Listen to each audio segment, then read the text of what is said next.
গতকাল আপনি দেখিয়েছেন এবং ব্যাখ্যা করেছেন যে পাকিস্তানের কাছে কি কি আছে, পাকিস্তান কি কি সাজিয়েছে। দুঃস্বপ্ন, কুস্বপ্ন, ভাবনা, পরিকল্পনা, এগুলো যদি কোনো রকম কিছু পাকিস্তান ভুল করে থাকে, ভারত কি করতে পারে?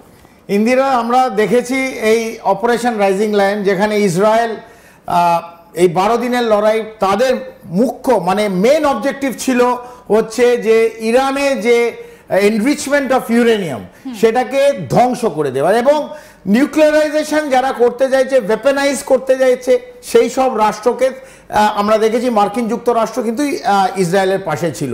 এবং 12 দিনের লড়াইতে একদিন মার্কিন যুক্তরাষ্ট্রকে আমরা 18,000 কিলোমিটার এসে ইরানে তাদের যে এনরিচমেন্ট অফ ইউরেনিয়াম তারা ভাবছে এটা ওয়েপেনাইজ করবে এবং মানব জাতিকে নিশ্চিহ্ন করে দেবে এই পৃথিবীর বুক থেকে, তাদের সেই 3টে যে স্থান আছে, ফোর্দো, ইস্পাহান এবং নাতানস, এই জায়গায় কিন্তু বোম ফেলে এবং মিসাইল ফেলে ক্ষেপণাস্ত্র দিয়ে শেষ করা হয়েছিল ইরানকে।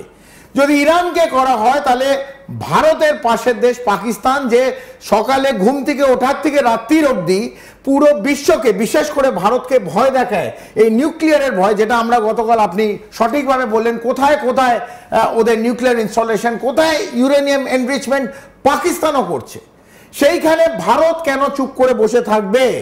যদি ইসরায়েল নিজের সেলফ ডিটারেন্সের জন্য মিসাইল, ক্ষেপণাস্ত্র ইরানের দিকে মারতে পারে, তাহলে ভারত কেন? একদম। আমরা একটুখানি রিকল করি, আমি একটু ওই প্লাজমাতে যাই যে পাকিস্তানের কি কি রয়েছে, যারা আজকে আমাদের দর্শক এবং যারা আজকে আমাদের সঙ্গে জয়েন করলেন তাদের জন্য এটা, যে একবার দেখিয়ে দিই যে পাকিস্তানের কোথায় কোথায় কি কি আছে, কারণ আমাদের স্যাটেলাইট সব খবর আমাদেরকে হাতে তুলে দিয়েছে।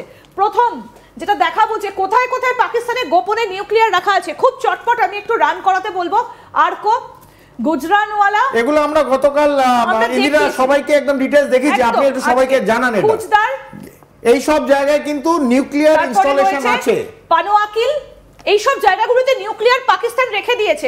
গুজরানওয়ালা, সারগোদার কথা আমরা খুব জানি, গুজরানওয়ালার কথা আমরা খুব শুনেছি।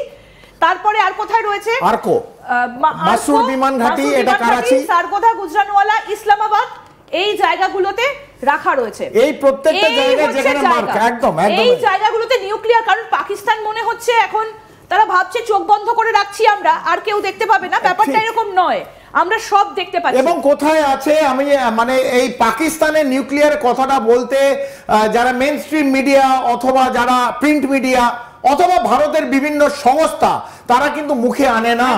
আজ তাক বাংলা প্রথমবার দর্শকের সামনে এটাকে একটু ক্লোজে আসতে বলবো, দর্শকদেরকে দেখাতে বলবো যে এই হচ্ছে পাকিস্তান, এবং এর মধ্যে আপনারা জানেনই কোনটা বালুচিস্তান, কোনটা সিন্ধ, কোনটা পাঞ্জাব প্রভিন্স, কোনটা সিন্ধ, এটা একদম ইসলামাবাদ। এবার আমি দেখাতে বলবো, পরের প্লেটটা প্রোডাকশন টিমকে বলবো দেখানোর জন্য যে কোথায় কোথায় রয়েছে এবং কি অবস্থা রয়েছে, খুব চট করে একটু রিকল করে নেব।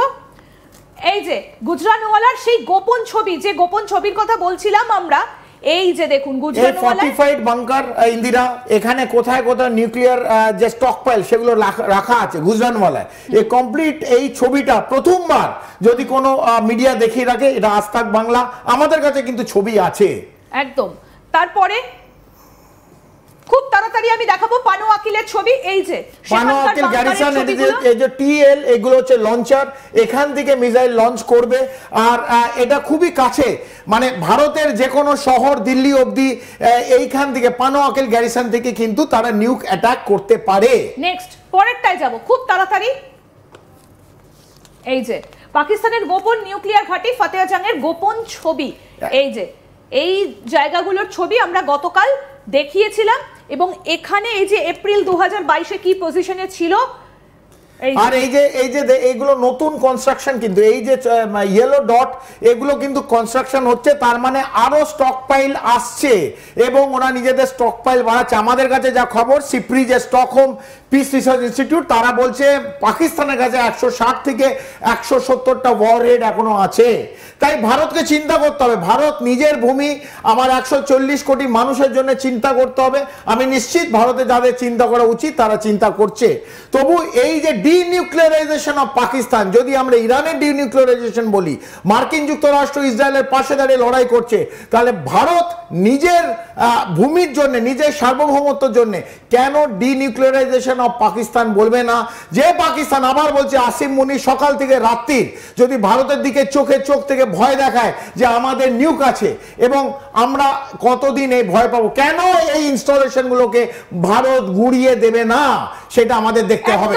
এবার আমরা চলে যাব আমাদের যে মেইন ফোকাস, অর্থাৎ যেটা বলে স্যার আমরা আজকে শুরু করেছিলাম, যে ভারত কোথা থেকে অ্যাটাক করবে, এবং ভারতের দিকে যদি চোখ তুলে তাকানো হয় ভারত প্রত্যাঘাত করে। এটা হচ্ছে প্রথম কথা এবং এটাই হচ্ছে শেষ কথা।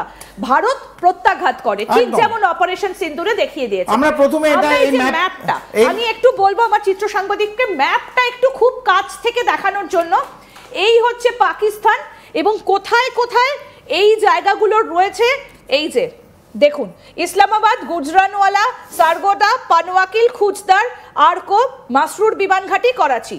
আমরা এই জায়গাগুলো খানিকক্ষণ আগে আপনাদেরকে দেখালাম এবং এই জায়গাগুলো এতক্ষণ আমরা বড় গ্রাফিক্সের মাধ্যমে দেখাচ্ছিলাম, এবং এগুলো কোথায় রয়েছে নিশ্চয়ই আপনারা বুঝতে পাচ্ছেন কোন কোন জায়গায়। যে করাচিতে মাসরুর বিমানঘাটি, আরকো, খুচদার, পানওয়াকিল, সারগোদা, গুজরানওয়ালা, ইসলামাবাদ। এবং তারপরে ভারতের কোথায় কোথায় এই ঘাটিগুলো রয়েছে সেগুলো আপনাদের দেখাই। অমৃতসর, আদমপুর, নিশ্চয়ই আপনারা একদম এয়ারফোর্স বেস গুলো আপনারা নিশ্চয়ই পরিচিত এর সঙ্গে। আদমপুর, আম্বালা, হালওয়ারা, সুরাটগড়, নাল, বিকানের, এটা রাজস্থানে, ফলৌদি, জয়সলমের, যোধপুর, মহারাজপুর, গোরখপুর। আমরা এইগুলো সম্ভাব্য এয়ারফোর্স বেসগুলো যেখানে ভারত এয়ারফোর্স বেস রয়েছে, এবং পাকিস্তান যেদিকে ভুলেও তাকাবে না সেই জায়গাগুলোর ছবি আপনাদেরকে দেখালাম। এবার আমি কর্নেল চৌধুরীর কাছে যাব। কর্নেল চৌধুরীর কাছে জানতে চাইবো যে ভারতের কাছে কি কি রয়েছে। আমি ইন্দিরা, যেটা আপনি খুব সুন্দর করে ব্যাখ্যা করলেন, আপনি দেখবেন যে ইন্টারন্যাশনাল বর্ডার জম্মু থেকে একবারে গুজরাট অবধি প্রত্যেকটা বর্ডারের আশেপাশে কিন্তু আমরা কয়েকটা এয়ারফোর্স বেস দেখিয়েছি, এর থেকে অনেক বেশি এয়ারফোর্স বেস আমাদের আছে। আমরা সেগুলো দেখিয়েছি যেগুলো স্ট্র্যাটেজিক্যালি ইম্পর্টেন্ট, ট্যাকটিক্যালি ইম্পর্টেন্ট, যেখানে এই আসিম মুনিরের ফৌজ, এই যে পাকিস্তানে যেগুলো নিয়ে আমরা ডিসকাস করলাম, যেখানে ওদের নিউক আছে, সেটা নিয়ে যদি লাল চোখ করে, আমাদের এয়ারফোর্স কিন্তু রেডি। আমাদের এখানে মিসাইল বেস সিস্টেম আছে বিভিন্ন, এই পুরোটা ফ্রম জম্মু টিল একদম আমাদের আরব সাগর, গুজরাটের অবধি, এখানে বিভিন্ন জায়গায়, সেটা আমরা আজকে ডিসকাস করব। এবং আমি যেটা দিয়ে শুরু করতে চাই ইন্দিরা, তাহলে আমার মনে হয় আমার দর্শকদের আরো বুঝতে সুবিধা হবে, যে যদি পাকিস্তান কোনো একদিন, কারণ ভারতের নীতি হচ্ছে no first use of nuclear weapon, no first use, আমরা এটাকে বিশ্বাস করি, কিন্তু পাকিস্তান সেটা বিশ্বাস করে না। পাকিস্তান যেদিন খুশি ইউজ করতে পারে। যদি পাকিস্তানের কোনো মিসাইল অথবা তাদের এয়ারফোর্স আমাদের ভারতের দিকে যদি তাক করে, তাহলে আমরা কি করব? এটা প্রথম আমার দর্শককে জানতে হবে। যদি কেউ নিউক্লিয়ার কোনো মিসাইল মারে অথবা কোনো, তাহলে আমাকে কি করতে হবে? তা আমার কাছে এই কমপ্লিট এরিয়া, আমি দিল্লি অবধি কথা বলবো, কারণ দিল্লির পরে তাহলে ওটা ICBM ইউজ করতে হবে, অথবা যদি মানে কলকাতা, যেখান থেকে আমরা স্টুডিও থেকে বলছি, তাহলে ডিফারেন্ট ফর্ম অফ ট্যাকটিক্যাল, আমরা অতটা যাব না, আমরা দিল্লি অবধি আজকে ডিসকাস করব।